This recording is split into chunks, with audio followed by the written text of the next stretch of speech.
BMTC ಬಸ್ನಲ್ಲಿ ಪ್ರಯಾಣ ಮಾಡೋದ್ರ ಮುಖಾಂತರ ಬಸ್ನ ಒಳಗಿರುವಂತಹ ವ್ಯವಸ್ಥೆಗಳನ್ನು ರೀಚೆಕ್ ಮಾಡೋ ಕೆಲಸವನ್ನ ರಿಯಾಲಿಟಿ ಚೆಕ್ ಮೂಲಕ ಸಚಿವರೇ ಮಾಡಿದ್ರು.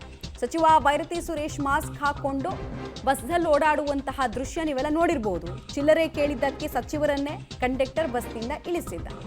ಸಚಿವರಿಗೆ ಈ ಸ್ಥಿತಿ ಆದರೆ ಸಾರ್ವಜನಿಕರ ಗತಿ ಏನು ಅನ್ನುವಂತಹ ಪ್ರಶ್ನೆ ಉದ್ಭವಿಸಿತ್ತು. ಬೆಂಗಳೂರಿನ BMTCಯಲ್ಲಿ ಸಂಚಾರ ಮಾಡೋದ್ರ ಮುಖಾಂತರ ಸಾರ್ವಜನಿಕರಿಗಾಗೋ ಕಿರಿಕಿರಿಯನ್ನ ತಿಳ್ಕೊಳ್ಳೋ ಪ್ರಯತ್ನವನ್ನು ಮಾಡಿದ್ರು ಬೈರತಿ ಸುರೇಶ್. ಈ ಬೆನ್ನಲ್ಲೇ ಹೊಸ ರೂಲ್ಸ್ ಕೂಡ ಜಾರಿ ಆಗ್ತಾ ಇದೆ. ರೂಲ್ಸ್ ಏನಿದೆ, ಫಾಲೋ ಮಾಡಲಿಲ್ಲ ಅಂದ್ರೆ ಏನಾಗುತ್ತೆ ಹೇಳ್ತೀವಿ. ನೀವು ಆ ವಿಜುವಲ್ ನೋಡಿ.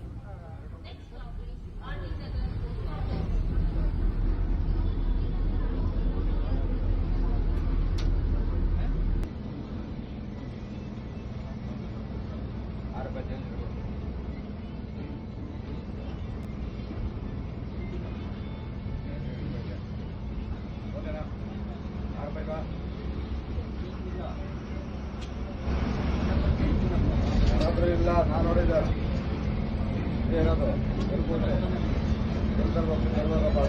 ಬಂದ್ಬಿಟ್ರೆ ಗಾಡಿ ತಗೊಂಡು ತೊಗೊಂಡು ₹6 ಅವನಿಗೆ ಚೇಂಜ್ ಇದೆ ಇವಾಗ.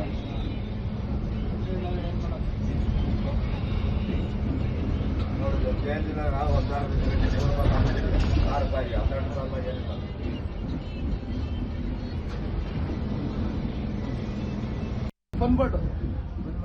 ಪನ್ವರ್ಡ್ ಅಂತ ಒಬ್ಬ ತಡಕಿರಲ್ಲ ಅಲ್ಲಿ ಸ್ಟಾಪ್ ಇಲ್ಲ ಸರ್.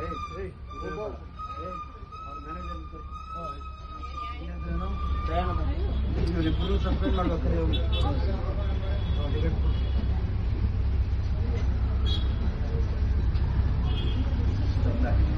ಯಾಕೆ ಗೊತ್ತಿಲ್ಲ ಬಸ್ಸು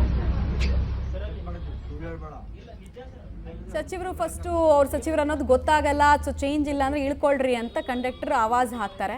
ಅದಾದ ಬಳಿಕ ಸಚಿವರು ಯಾರು ಅನ್ನೋದು ಗೊತ್ತಾಗ್ತಾ ಇದ್ದ ಹಾಗೇನೆ ಕಂಡಕ್ಟರ್ಗೂ ಕೂಡ ಗಾಬರಿ ಆಗುತ್ತೆ.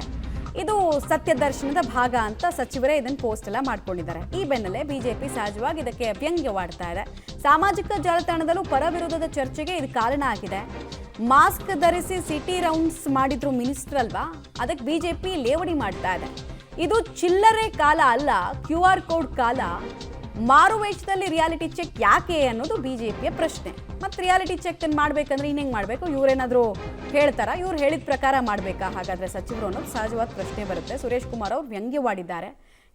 ಇದರಿಂದ ಏನು ಲಾಭ ಆಯಿತು, ಸಾರ್ವಜನಿಕರಿಗೆ ಏನು ಅನುಕೂಲ ಆಯಿತು ಅನ್ನೋದೆಲ್ಲ ಸುರೇಶ್ ಕುಮಾರ್ ಅವರು ಪ್ರಶ್ನೆ.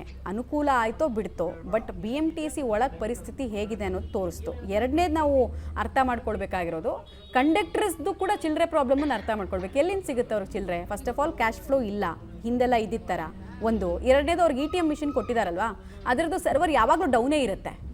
ಅವರು ಎಷ್ಟು ಅಂತ ಟಿಕೆಟ್ ಹರಿಯೋದಕ್ಕೆ ಪ್ರಯತ್ನ ಪಡಬಹುದು.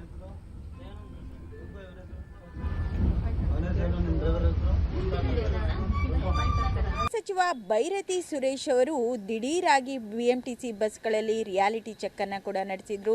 ಜೊತೆಗೆ ಚಿಲ್ಲರೆ ಕೊಟ್ಟಿಲ್ಲ ಎನ್ನುವಂತಹ ಒಂದು ಕಾರಣಕ್ಕಾಗಿ ಕಂಡಕ್ಟರ್ ಬಸ್ನಿಂದ ಕೆಳಗೆ ಇಳಿಸಿದಂತಹ ಪ್ರಕರಣ ಸಾಕಷ್ಟು ಒಂದು ಚರ್ಚೆಗೂ ಕೂಡ ಗ್ರಾಸವಾಗಿತ್ತು.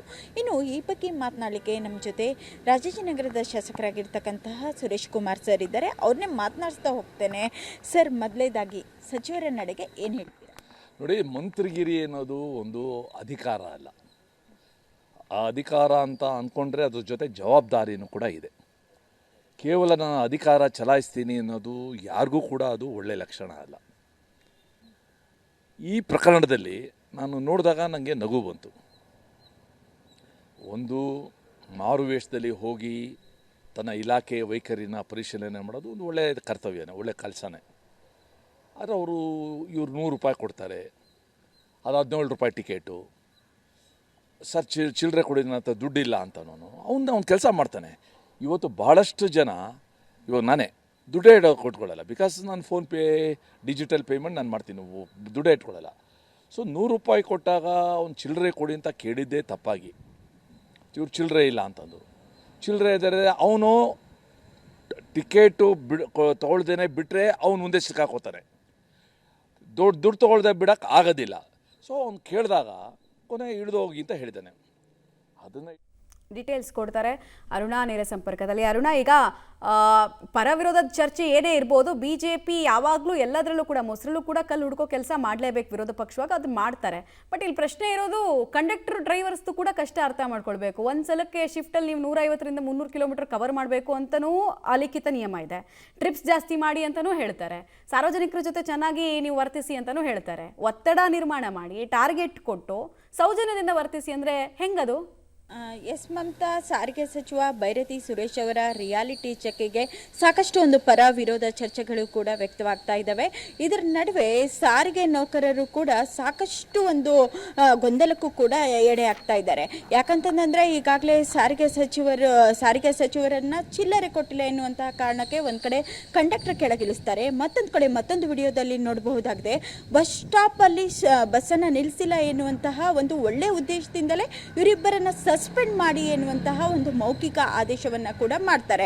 ಆದರೆ ಇದೆಲ್ಲದಕ್ಕಿಂತ ಮೀರಿ ಕಂಡಕ್ಟರ್ ಹಾಗೂ ಡ್ರೈವರ್ ಪರವಾಗಿ ನಾವು ನೋಡೋದಾದರೆ ಕೇವಲ ಒಬ್ಬ ಕಂಡಕ್ಟರ್ಗೆ 50 ರೂಪಾಯಿ ಚಿಲ್ಲರೆಯನ್ನು ಮಾತ್ರ ಕೊಡ್ತಾರೆ.